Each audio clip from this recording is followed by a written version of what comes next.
Բարև Մերձավոր Արևելքում պատերազմը շարունակվում է, Իրանի շուրջ եւ Իրանում զարգացումները կարծես նոր փուլ են մտնում, Իրանը ընտրում է նոր հոգեվոր գերագույն առաջնորդ եւ այս ընտրությամբ կարծես որոշակի յուրօրինակ ուղեր ձեղվում Միացյալ Նահանգներին եւ Իսրայելին։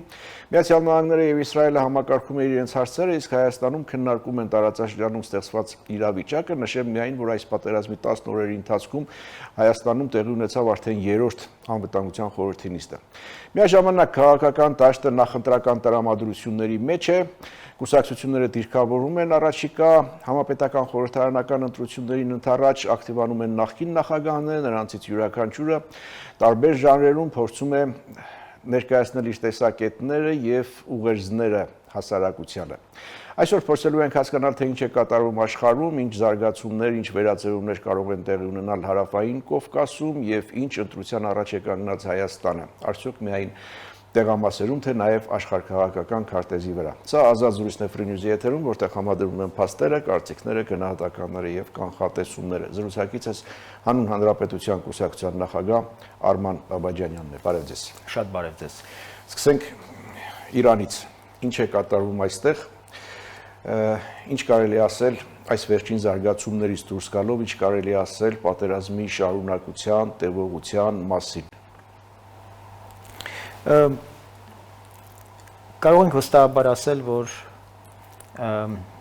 իրանական պետական ամբողջ մեքենան ջախջախված է, ռազմաքաղաքական ղեկավարությունը գլխատված, որքան էլ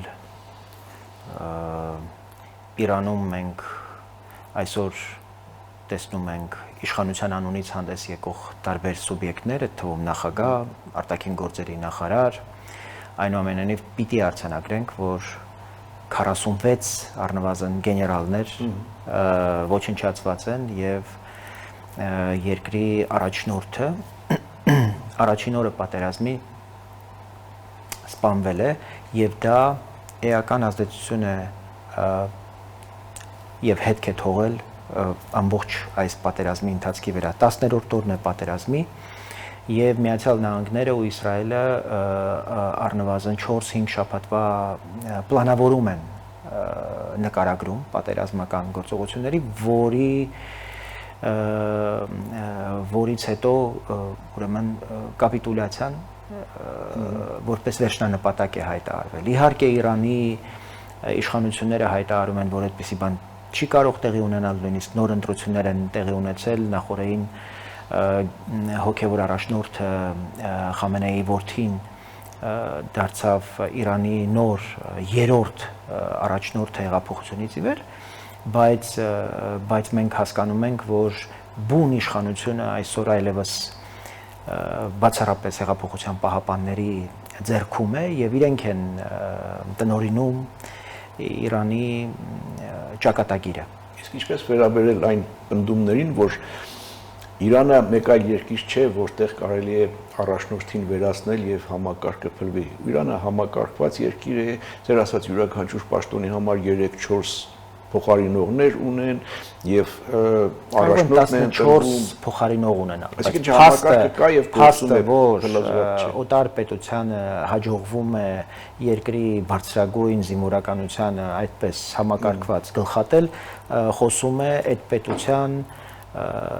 կարողությունների, սահմանափակ կարողությունների մասին ավելին չասելու համար։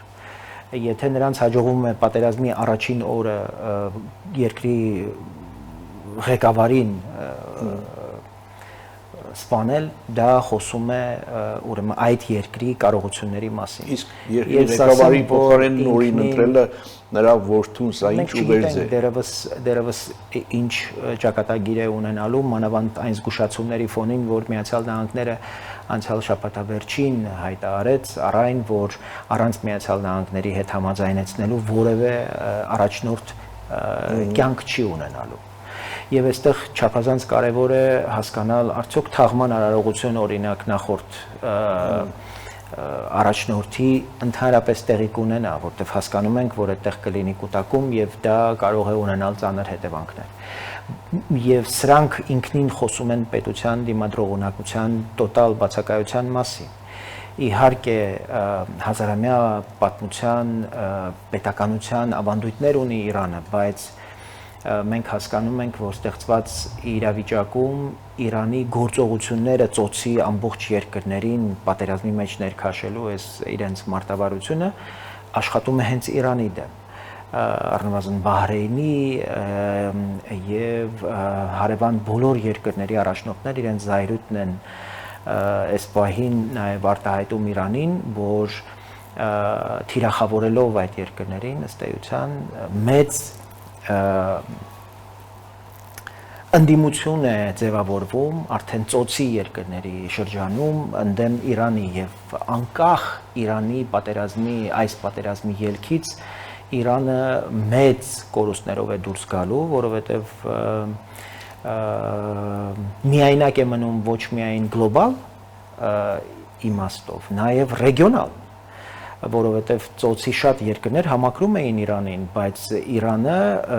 ուրեմն կարծում եմ, որ նաեւ այլ ելք չունենալով ընտրել է տարերային հարվածների ռազմավարություն, որը որպեսզի կարողանա այդ հարվածների շնորհիվ ազդել Միացյալ Նահանգների, ուրեմն եւ Իսրայելի գործողությունների եւ որոշումների վրա։ Ինչը մինչև այս պահը չի հաջողվել եւ այդտեղ ես տեսնում եմ նաեւ իրանական իշխանության ներսում բավական իրարամերժ եւ իրար հետ չփոխկապակցված եւ գործողությունները չհամաձայնեցված այսպես պատկեր, երբ Փեզեշքյանը ներողություն է խնդրում հարևան երկրներից, խոստանալով, որ այլևս հարված չի լինի, ուղիղ կես ժամանց նոր հարվածներ են ուղղվում ուրեմն Միացյալ Էմիրություններին կամ այլ պետությունների։ Սա խոսում է, որ կենտրոնական իշխանություն որպես այդպիսին այլևս գոյություն չունի եւ նաեւ տեսնում ենք, որ Միացյալ Նահանգների եւ Իսրայելին հաջողվում է գերակայությունը ծովում երկնքում ամբողջությամբ հաստատելուց հետո քաղաքական իշխանության մի այնպիսի պատկեր է Իրանում ձևավորվում, որը այլևս չի կարող կենսունակ լինել եւ երկարաժամկետ ուրեմն պլանավորել անելիքները։ Սրանք ամենօրյա եւ ամենժամյա այս պլանավորման նշաններ են գործողությունների եւ քայլերի։ Երկու տարբերակներ քննարկենք եւ փորձենք հասկանալ, թե ինչ հավասարակշռության փոփոխություններ կարող են լինել Հարավային Կովկասում այն տարբերակում, երբ Իրանը կպարտվի եւ կապիտուլյացիայի կենթարկվի եւ այն տարբերակում, երբ որ կդիմակայի կհաստատի չի պարտվի, չասենք կհատի, բայց ամենայն դեպս չի պարտվի։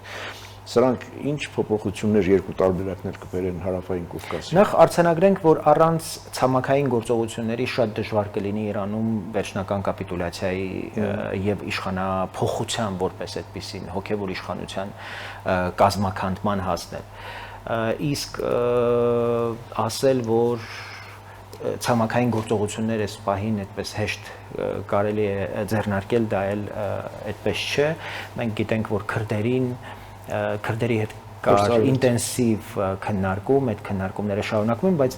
Թրամփը այսօր հայտարարեց, որ հետաքրքրված չէ քրդերին ներքաշելու այդ ծրագրերով, որովհետև ինքնին պատերազմը արդեն ծանր է եւ չի ուզում նոր ուրեմն բեռ ավելացնել եղածին։ Իսկ առանց այդ ցամաքային գործողությունների մենք տեսնում ենք նաև այն հույսերը, որ ընդդիմադիր մեծ այսպես ոգևորություն կարող էր առաջ գալ Իրանի ներսում եւ պատերազմի այս արդյունքներից կարող էր ոգևորությունը հասցնել նրան, որ ներսում հենց ժողովուրդը իշխանափոխության հասներ, այդպիսի նաև տրամադրությունների ականատես չենք, թեև տեսնում ենք երկրի տարբեր հատվածներում նաև շատ մեծ ոգևորություն եւ ուրախություն ուրեմն մոլաների իշխանությանը հասցված հարվածների առիթով։ Իհարկե մեզ համար չափազանց կարևոր է թե ինչ կլինի Հարավային Կովկասի ուղղությամբ, մենք ուղղակի սահմանակից ենք, մենք նաև բարեկամ երկիր ենք Իրանի ժողովրդին, մենք երբեք չենք մոռանալու այն տարիները, երբ Իրանը ձեռք մեկնեց մեզ եւ մենք ըստ էության տոտալ շրջափակման մեջ գտնվելով ապրեցինք նաև Իրանի բարեկամ ժողովրդի մեկնած այդ օգնության ձեռքի շնորհիվ եւ անկախ իշխանության հետ տեղի ունենալիք զարգացումներից կարծում եմ չափազանց կարևոր է որպեսզի մենք իրանական ժողովրդին մշտապես ուղերձ հնչեցնենք, որ հայ ժողովուրդը եղել եւ մնում է բարեկամ Իրանի ժողովրդին անկախ նրանից ինչպիսի իշխանություն կհաստատվի Իրանում եւ այստեղ ես չափազանց կուզեի որպեսզի նրբանկատ լինեինք եւ առաջիկա որոշումները, գործողությունները նաև Իրանի նոր հոգևոր առաջնորդին շնորհավորելու կապակցությամբ մեր որոշումները պիտի ոսկերչական ճշգրտությամբ արվեն։ Այն իմաստով, որ այո, շատ կարևոր է, որ վարչապետը չմասնակցեց որևէ կերպ ուրեմն հոգևոր առաջնորդի Խամենեիի ցավակցական այսպես այդ միջոցառմանը, որ Երևանի դեսպանատանը կազմակերպվել էր, կարծում եմ շատ ճիշտ որոշում էր, որը հարգանքի արժանի է։ Ինքնին մենք ցավակցել ենք ամենաբարձր մակարդակով, այդ թվում նաև վարչապետը խոսել է, բայց անձամբ չի մասնակցել այդ միջոցառմանը։ Շնորհավորանքի մասով էլ չափազանց կարևոր է, որպեսզի մենք զգույշ լինենք, պիտի կարծում եմ լինի այդ շնորհավորանքը, քանի կա իշխանություն, քանի այնտեղ որոշումներ են կայացվում, բայց դրանից ավել չպետք է լինի շատ խորհրդանշական, որովհետև մենք հասկանում ենք, որ գետնի վրա երկարաժամկետ որևէ պլանավորում չենք կարող այսպես կառուցել գործող այս վարչակարգի հետ, բայց միևնույն ժամանակ իրանական ժողովրդին պետք է ուղերձ հղել, որ մենք հարգում ենք այդ ընտրությունը, իսկ այս ընտրությունը Իրանի գործող իշխանությունն է, որը արտահայտում է այս կամ այն կերպ ժողովրդի կամքը։ Եվ անկախ միջազգային այս ճնշումներից եւ գործողություններից մենք կարծում եմ նաև մեր միջազգային մյուս գործընկերների Միացյալ Նահանգների, նաև ծոցի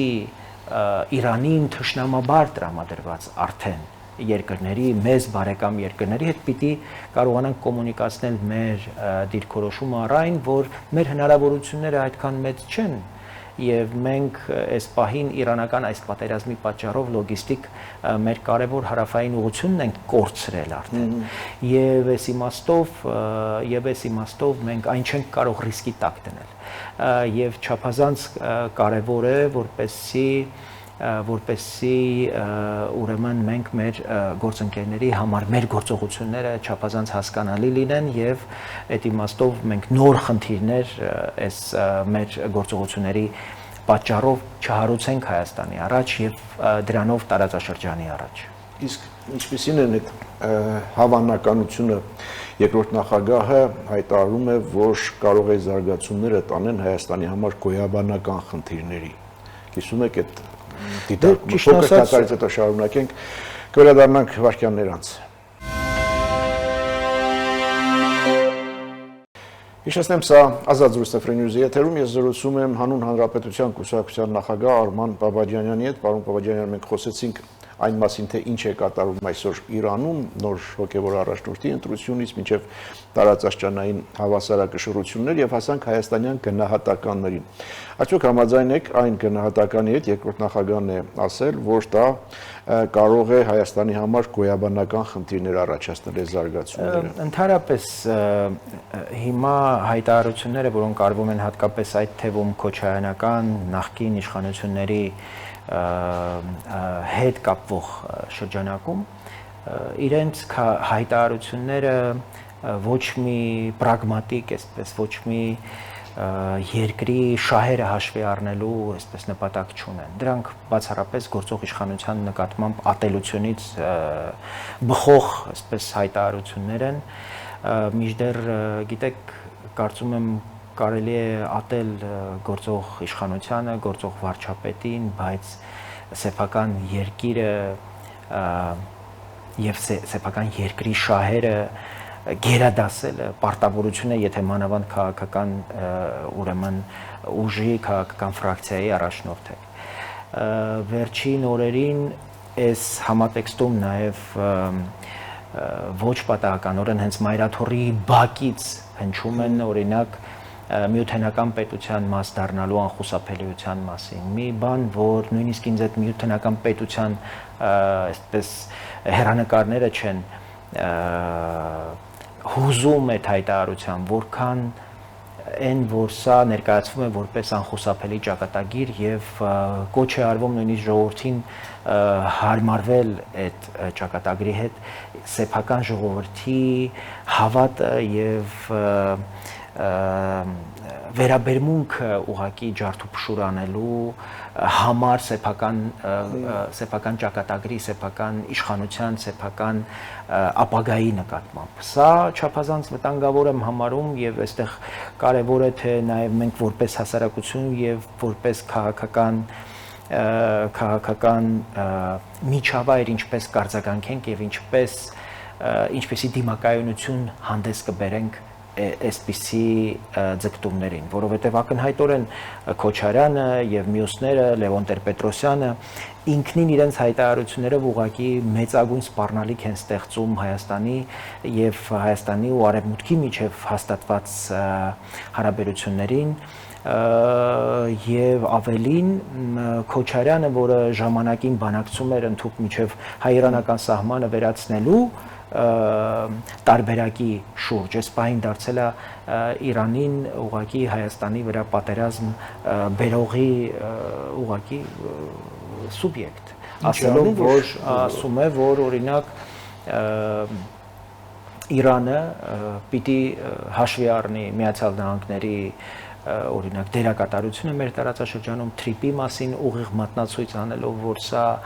Թրիպը կարող է դառնալ հետախուզական օրինակ տվյալներ հավաքագրելու պատկերացնում եք, եթե 5 տարի առաջ դա գործարկված լիներ, ինչ կլիներ եւ այլն, այսինքն վտանգ է։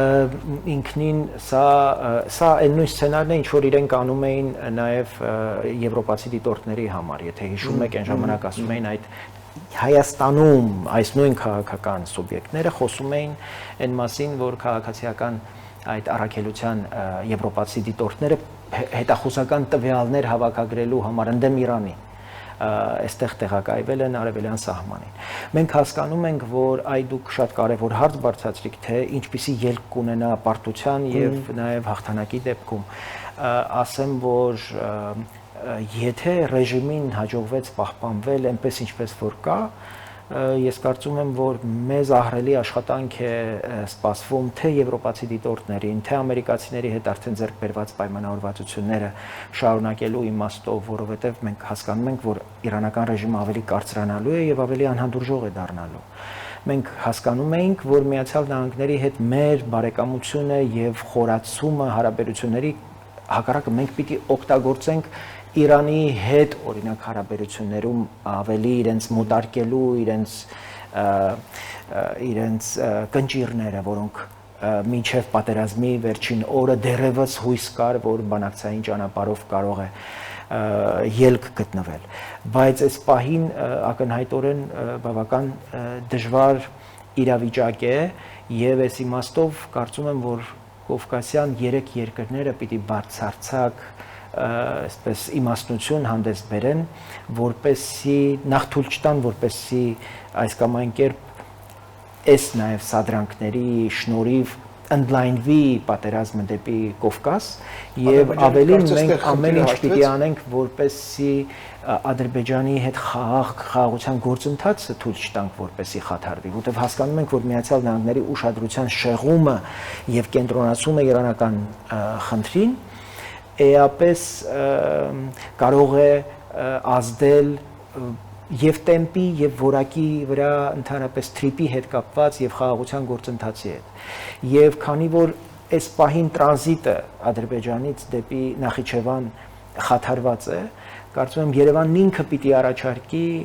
հումանիտար միջանցք տրամադրել Ադրբեջանի հիմնական հատվածից դեպի Նախիջևան ուրեմն բեռների եւ ինչու՞ չէ նաեւ ուղևորների անցման համար, որտեղ այս պահին միակ ճանապարհը մնացել է օթանավով դեպի Ղարս, Ղարսից մարդիկ նոր անցնում են դեպի Նախիջևան։ Դրա դիմաց կարծում եմ, որ նորից ամերիկացիների միջնորդությամբ մենք պիտի կարողանանք որպես այլընտրանքային ճանապարհ մեզ համար ապահովել Թուրքիայից դեպի օրինակ ծոցի երկրներ կամ դեպի եվրոպական շուկա դուրս գալու հեռանկարներ առանց այս պահին սահմանը բացելու վերաբերյալ օրինակ պաշտոնական որևէ հայտարարության ժամանակավոր, որպեսզի մենք կարողանանք այս ստեղծված պատերազմական իրավիճակում լուծումներ գտնել։ Այս սա կդառնար իրապես պատասխան այն իրավիճակին, որը սպառնալիքի փոխարեն մեզ կարող էր հնարավորություն դառնալ։ Ես հույս ունեմ, որ պաշտոնական Երևանը այս ուղղությամբ աշխատանքներ տանում է, որովհետև նաև ասեմ, որ ամերիկացիները սպասում են եւ Երևանից, եւ Բաքվից, եւ Անկարայից որոշակի այսպեսի նաև նախաձեռնություններ, որոնք օբյեկտիվորեն պատերազմի պատճառով ուրեմն ստեղծել են մի իրավիճակ, որտեղ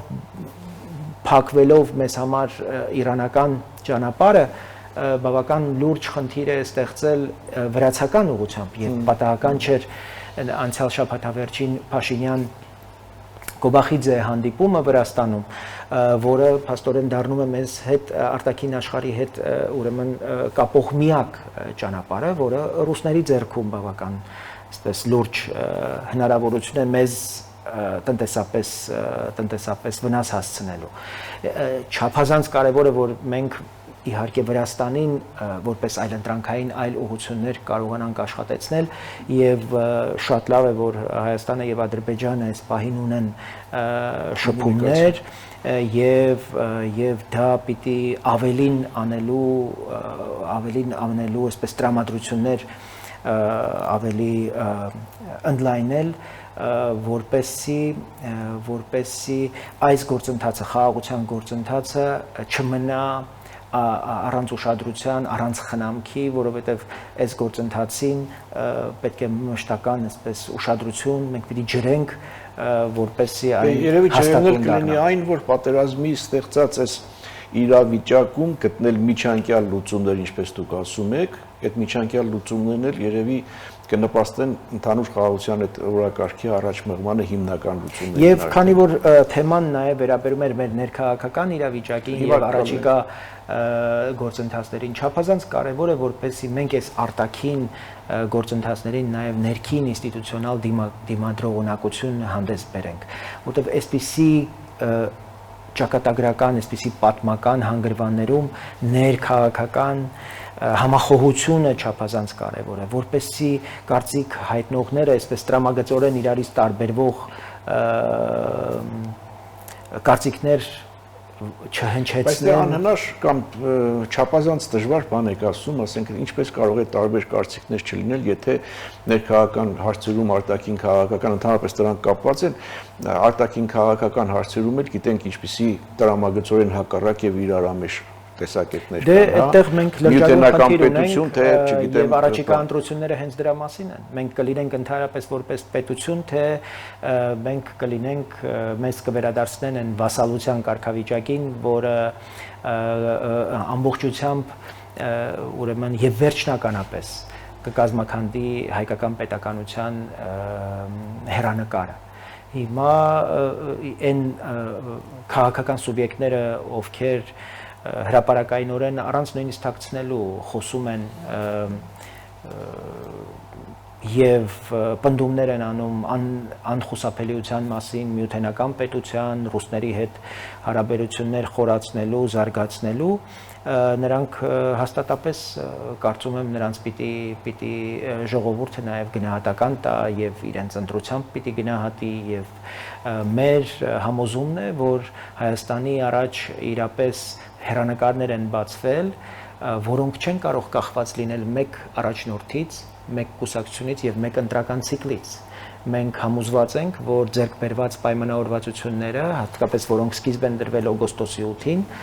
դրանց շուրջ լայն քաղաքական կոնսոլիդացիա պիտի լինի եւ խորհրդարանում պիտի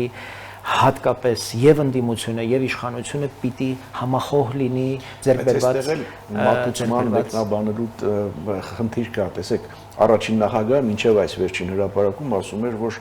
Սամվել Կարապետյանի ուժը չի չեղարկելու, մոտավորապես եմ ասում, հա, բառացի մեջբերում չեմ անում, մոտավորապես իշքան որ հիշում, չի չեղարկելու այդ պետական պարտավորությունները, պարզապես կամ բայց եւ այլն, այսպես։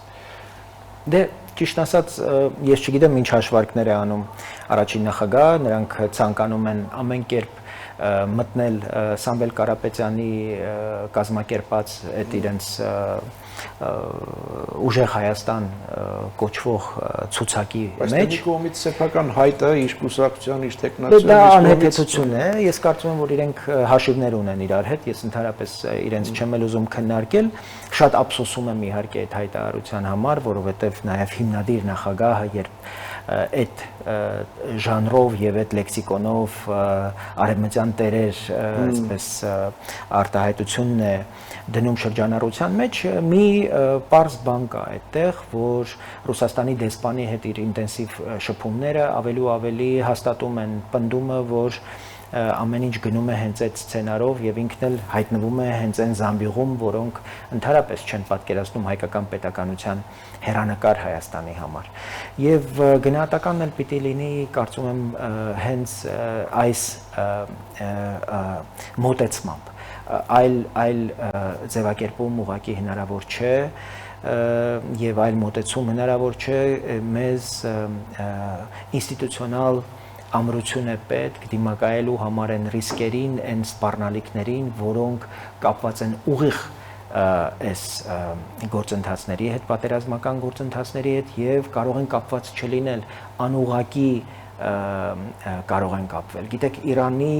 ներսում օրինակ հայկական դրոշ վառելու մի քանի այսպիսի դիպվածներ են եղել եւ մենք ունենք տեղեկություններ, որ դրանք ռուսներն են կազմակերպում։ Մենք դրան արձագանքելիս եւս պիտի շատ զգուշ լինենք։ Մենք գիտենք, որ հայկական եկեղեցիների նկատմամբ ոտնձգություն է տեղի ունեցել Իրանում։ Փորձ է արվում ուրեմն Իրանի ներսում Հայաստանի դեմ տրամադրություններ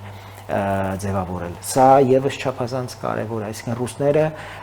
հանգիստ չեն մնալու եւ օգտագործելու են իրենց ձեռքի տակ եղած բոլոր հնարավորությունները, օրինակ առաջիկա նաեւ գործընթացների, նաեւ ընտրական գործընթացների վրա այս պատերազմի ազդեցությունը եւ հնարավոր այսպես զարգացումները տարածելու համար։ Եվ իհարկե չափազանց կարևոր է, ես հասկանում եմ, որ պետության գործող իշխանությունների որոշումները կարող են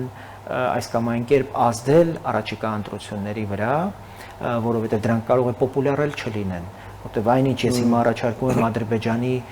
ուղղությամբ, դրանք կարող են շատ մեծ քննադատության առարկա դառնալ, բայց դրանք այլընտրանք չունեն, որովհետև ընդհանրապես խաղաղությունը այլընտրանք չունի, առավել եւս հիմա այս օրերին մենք ամեն օր համոզվում ենք, թե ինչքան կարեւոր էին օգոստոսի 8-ի համաձայնագրերը եւ խաղաղության գործարքը առասարակ Միացյալ Նահանգների հետ եւ այսօր փաստորեն մեզ համար չափազանց կարեւոր երկու երկրներ ներքաշված են պատերազմական գործողությունների մեջ եւ մեզ համար չափազանց կարեւոր է նաեւ որպեսզի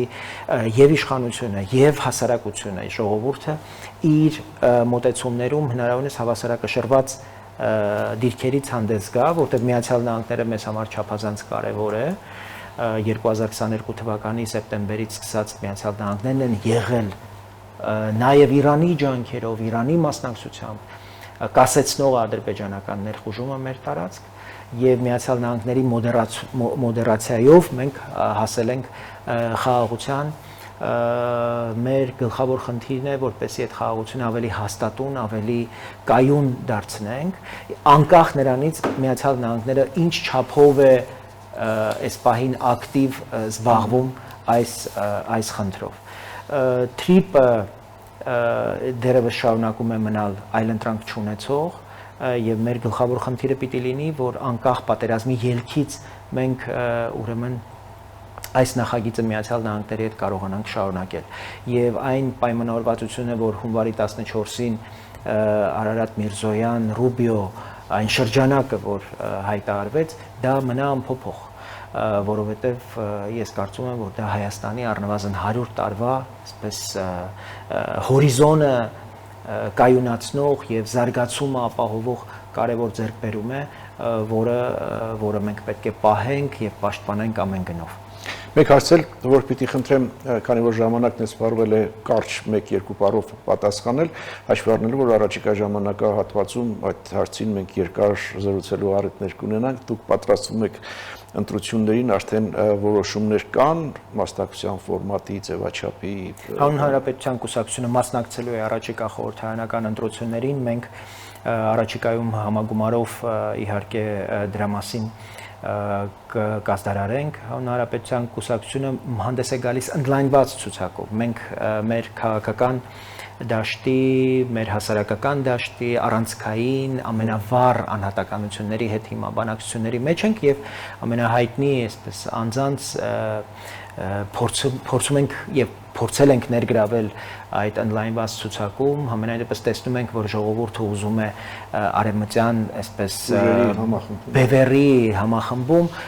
արձագանքելով այս նաև հասկանալով, որ դա այլ ընտրանք չունի, փորձում ենք առավելագույնն անել այդ ուղղությամբ։ Շնորհակալ եմ զրույցի համար։ Շնորհակալություն ձեզ։ Հետևենք իրադարձությունների զարգացումներին, Մերձավոր Արևելքում պատերազմ է, Հարավային Կովկասում վերածևումներ են, Հայաստանում մեկնարկում է նոր քաղաքական փուլը, մենք խնդիր ունենք ոչ միայն հասկանալու, թե ինչ է կատարվում աշխարհում ընդհանրապես, այլ թե ինչ վերածևումներ են տեղի ունենում Հարավային Կովկասում, ետրավարակ կառուցել հաշվարկները եւ պատասխանել այն հարցին, թե